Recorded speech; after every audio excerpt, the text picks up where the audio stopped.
Hi, and so the channel has now reached 15,000 subscribers, and I want to thank everyone from those who were there from very early in days to those who have only just joined us now. If of course you've joined us after the point at which I got 15,000, I'm afraid you didn't really help for that, but stick around, maybe you can help for the 20,000 subscriber mark. Now, what I said I would do when I hit this marker is a bit of a delve into the nostalgia bank. So what I've selected are 10 of my favourite vanilla items that, as far as I can tell, you can't get anymore, but nonetheless are still in my bank. Well, at the moment they're in my bags, but I'm going to show you 10 of them on this occasion.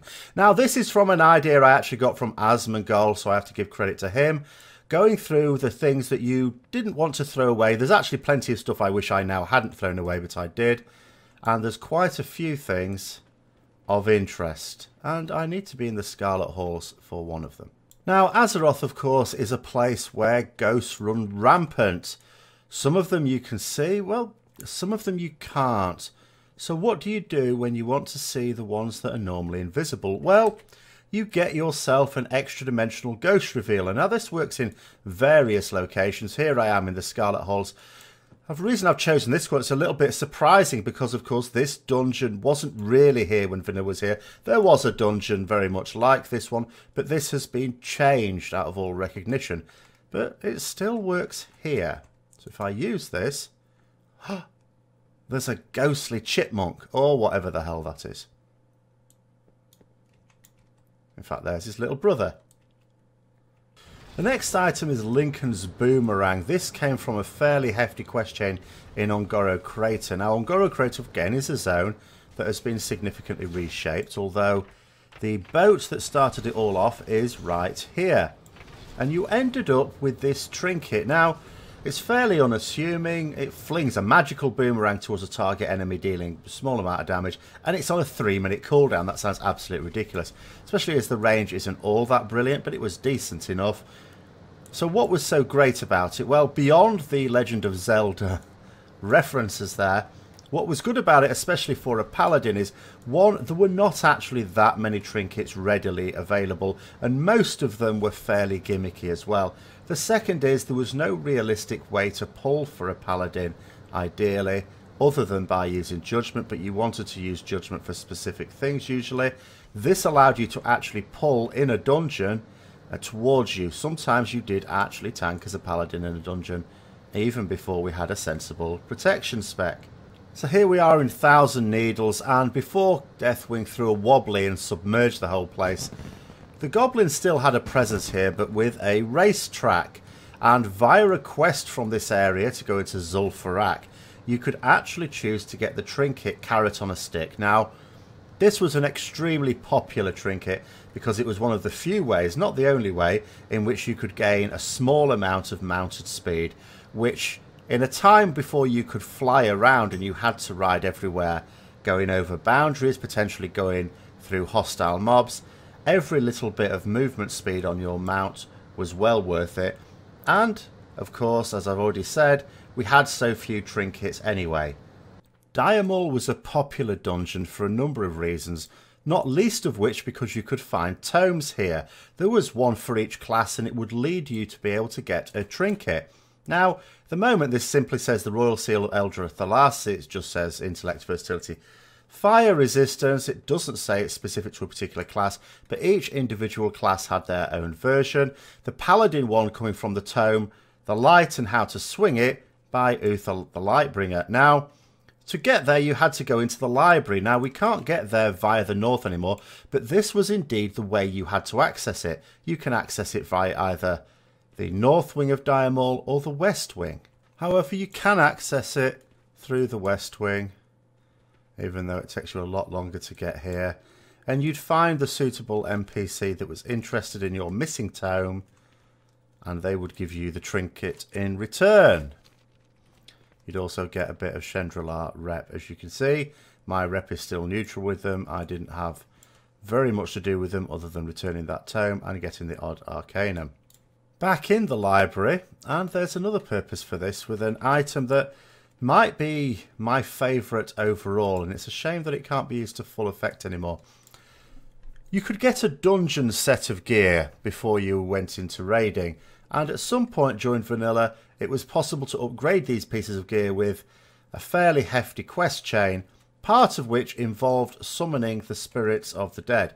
And we can do this with the Brazier of Invocation. It only works in certain places, and you had a user's manual that told you where those places were.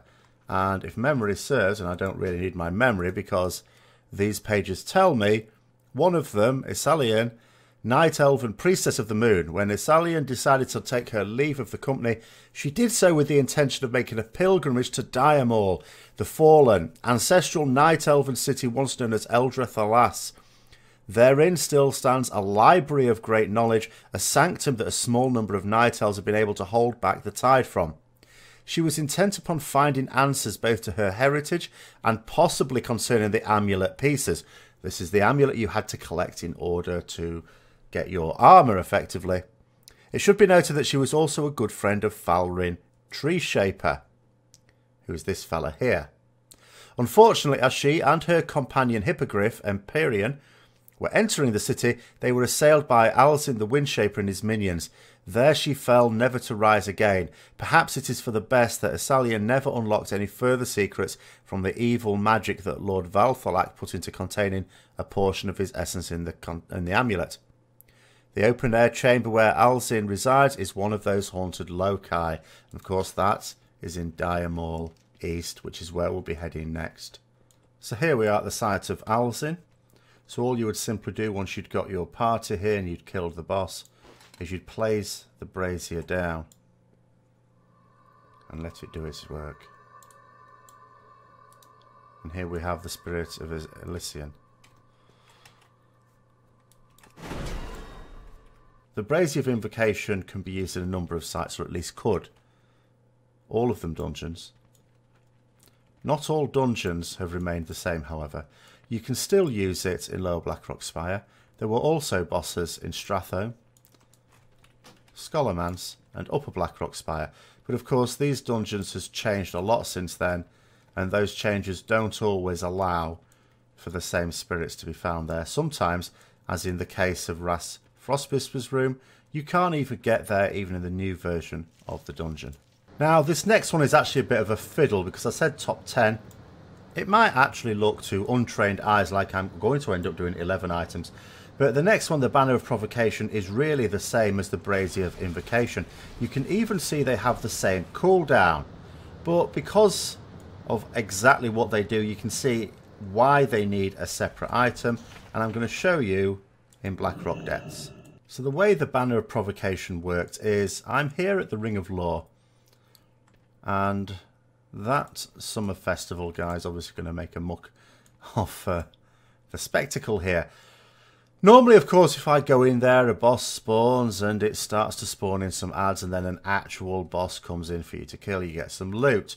But if you use the Banner of Provocation, you can switch that for an alternative boss, which I'm going to place here.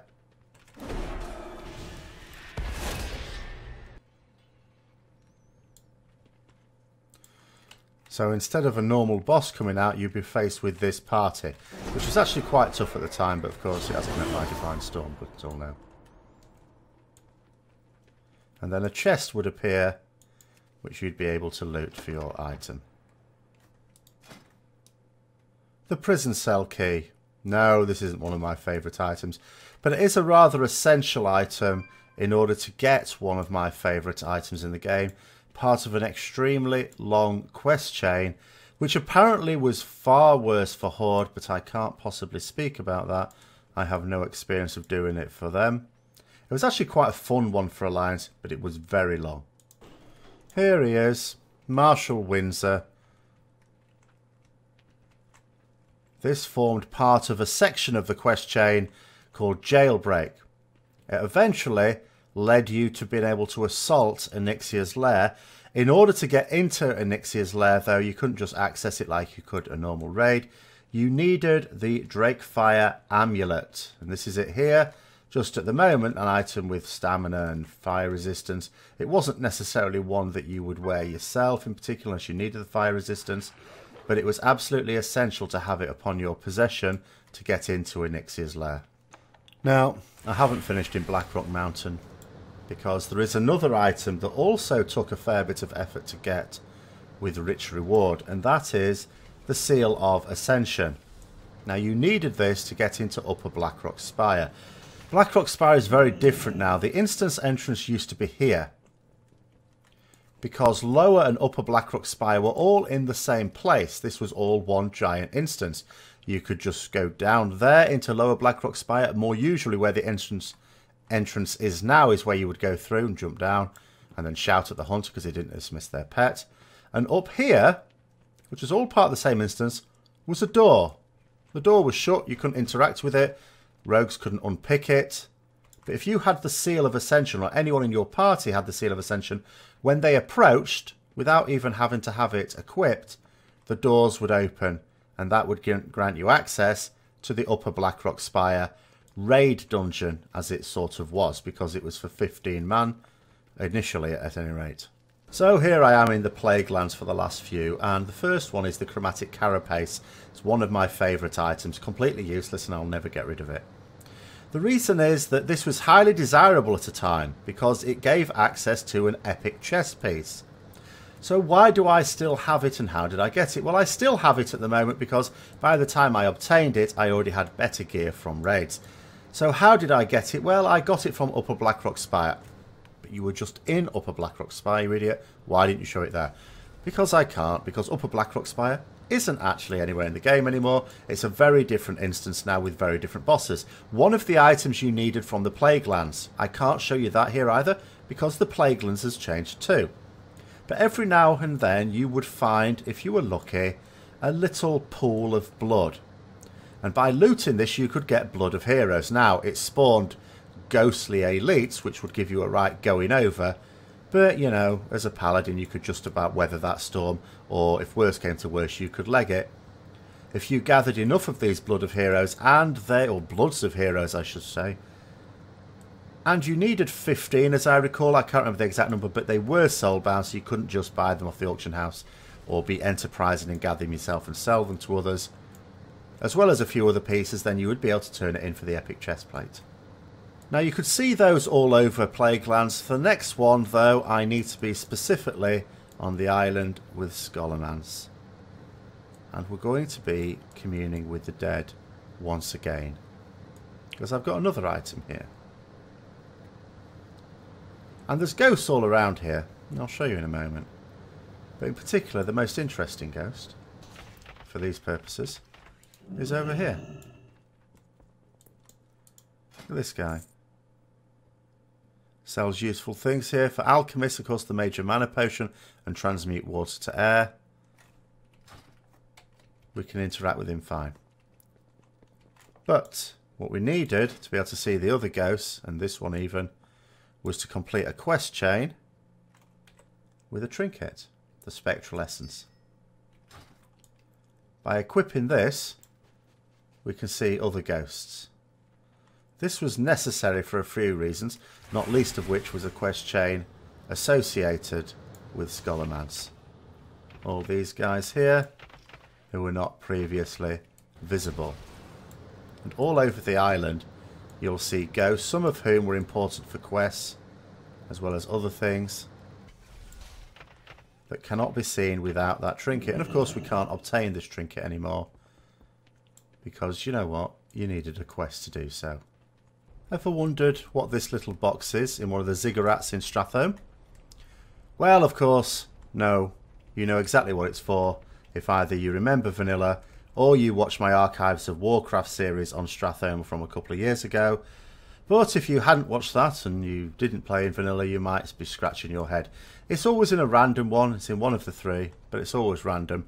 And it was part of a quest chain in order to upgrade something called the Argent Dawn Commission into something called the Seal of the Dawn, or at least my version of the Seal of the Dawn.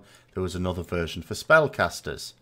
And this is a trinket which, when you equip it, allowed you to collect Scourge Stones. Scourge Stones were needed to get rep with the Argent Dawn. It gave you extra damage against undead, very handy in places like this. I doubt it works for the purposes of defeating bosses anymore, however. But shall we find out? Now, you could get various Scourge Stones that would drop off the minions, but bosses were always guaranteed. Oh, would you believe it? They still drop them. I actually didn't know that. That's fantastic.